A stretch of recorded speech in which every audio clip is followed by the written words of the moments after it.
Hello everybody, welcome. Ivor Chester here, your balance coach. It's really good to see you. We're going to be doing a little bit different format from here on, where we're going to make the videos a little bit shorter. Matter of fact, a lot shorter. I'm going to cut them in half at least. First of all, I want to welcome you to the video. Two, I want to remind you that every Monday night now for the next 2 weeks, we're going to be doing the follow-up to the book. It's going to be a workshop that's happening here in Irving, Texas. You can find out more information at my website at ivorchester.com. And of course, you can always follow me on Twitter, Instagram, and the usual suspects.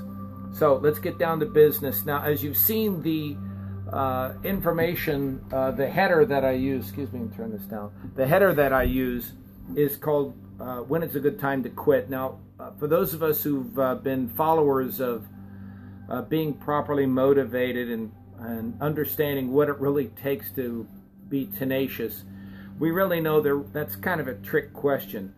But on the other hand, there are times when it is a good thing to quit. That includes things like when you're not being productive in certain behaviors and habits. Also, even more internally, and this goes, of course, with the idea of social handles. When your thoughts, you need to do some thought stopping. When something toxic really happens, you need to have something in place that is external, that you hear, that you go, stop it.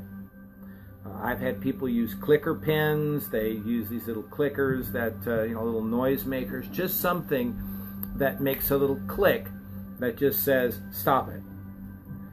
If it's not productive to what you're trying to do, you won't do what you ultimately want to do. And that sounds overly basic, but it's the basics that we often miss as we try and leapfrog our way to overcoming and to success and things like that.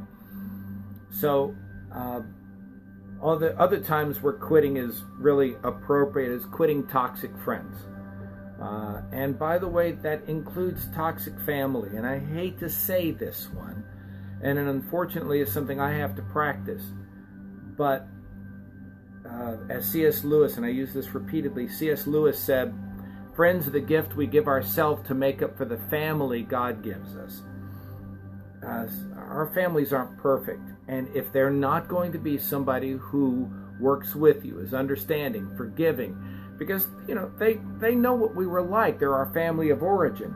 But if they're not something that is going to be part of our future model, our future self, our higher self, then we're going to have to make other choices. That's right, Chris. We just got to stop it.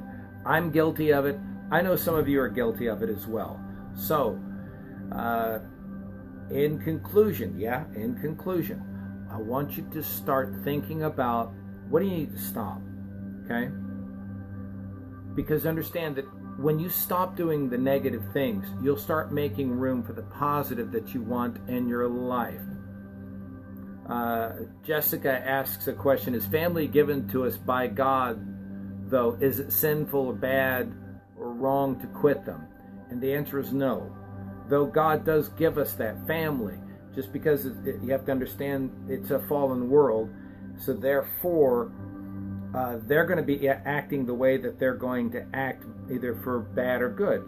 That's what I am, and I certainly wasn't the perfect brother or the perfect son, but I'm trying to make different choices that make me a better family member as my new family with my wife and my kids, to be a better father and better husband.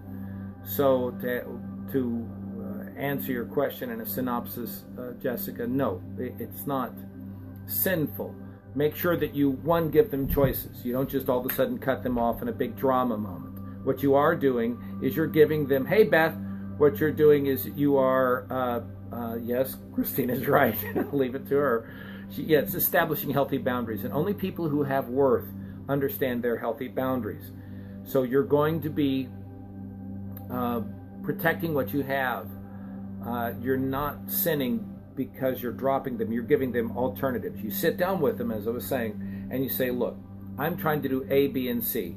You remember when I used to be like that, and you're continuing to treat me that way. I need you to give me the grace and understanding, and so I can move forward in our relationship. If they choose not to give you that latitude and that grace, then it's on them. I'm not teaching you to be a big jerk. I am teaching you to be yourself. They're making the choice to open yourself up. Hey, Beth, squirt, squirt with the water hose. Other than that, please remember, there are choices to be made, and quitting the toxic things in your life only makes better space, more space for the good things in your life. That way you get to set your own priorities. One quick illustration. I have a backyard. It has a boundary around it called a fence. But my priorities are the swings that are in there, the barn that's in there, the dogs that get to play when they go out there, the trampoline, the clubhouses, things like that. Imagine that as your priorities. You want to improve your prayer life. You want to go out and help other people. You want to go out there and go and jog. You want to go out there and do things that speak more to who you are. You'll never get those by continuing negative habits. All right? That's my 2 cents worth. Again, please consider coming by and checking out our Monday evening seminars that we're going to be. You're welcome, Jessica. Just keep doing it. And consider dropping by on Monday nights for our seminars we have here in Irving.